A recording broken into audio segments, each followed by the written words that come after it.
ఇటీవల జపాన్లో కనిపెట్టిన ఈ పర్పుల్ బ్లడ్ లక్షలాది మంది ప్రాణాలు కాపాడగలదు. ప్రతి సంవత్సరం 20 లక్షల మంది బ్లడ్ లాస్ వల్ల చనిపోతున్నారు. ఎందుకంటే ప్రపంచవ్యాప్తంగా డొనేట్ చేసిన బ్లడ్ చాలా తక్కువగా ఉంది. అందుకే Japan scientist Hiromi Sakai artificial blood తయారు చేశాడు. ఎక్స్పైర్ అయిపోయిన డొనేటెడ్ బ్లడ్ నుంచి హిమోగ్లోబిన్ తీసి ప్యూరిఫై చేసి నానో సైజ్ లిపిడ్ క్యాప్సూల్స్ లో పెట్టాడు. బేసిక్ గా ఆర్టిఫిషియల్ రెడ్ బ్లడ్ సెల్స్ తయారు చేశాడు. ఇవి నిజమైన సెల్స్ లాగానే శరీరంలో ఆక్సిజన్ ను మోసుకొస్తాయి అండ్ ఏ బ్లడ్ వారికైనా ట్రాన్స్ఫ్యూజ్ చేయవచ్చు.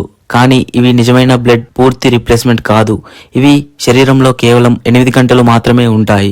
ఎమర్జెన్సీ కేసుల్లో ఆక్సిజన్ ని సప్లై చేయడానికి మాత్రమే దీన్ని ఉపయోగిస్తారు. అప్పటి వరకు నిజమైన బ్లడ్ సిద్ధం చేయడానికి టైం ఇస్తాయి. ఇది మొదటి హ్యూమన్ ట్రయల్స్ ఇప్పటికే సక్సెస్ అయ్యాయి అండ్ 2030 నాటికి రియల్ వరల్డ్ లోకి తీసుకొచ్చే టార్గెట్ ఉంది. ఈ ఇన్వెన్షన్ మెడికల్ టెక్నాలజీ ఎంత వేగంగా ముందుకు వెళ్తుందో చూపిస్తుంది. కానీ సమస్య ఏంటంటే ఆకాశాన్నంటే మెడికల్ టెక్నాలజీతో పాటు హాస్పిటల్ బిల్లులు కూడా ఆకాశాన్నే అంటున్నాయి. ఇప్పుడు ట్రీట్మెంట్ చేసుకోవడం అంటే లక్షలు లేదా కోట్లలో బిల్లులు కట్టడమే. ఇండియాలో మెడికల్ ఇన్ఫ్లేషన్ 14% వరకు వెళ్లిపోయింది అండ్ ప్రతి సంవత్సరం లక్షలాది ఇండియన్ ఫ్యామిలీలు మెడికల్ ఖర్చుల వల్ల ఆర్థికంగా నాశనం అయిపోతున్నారు.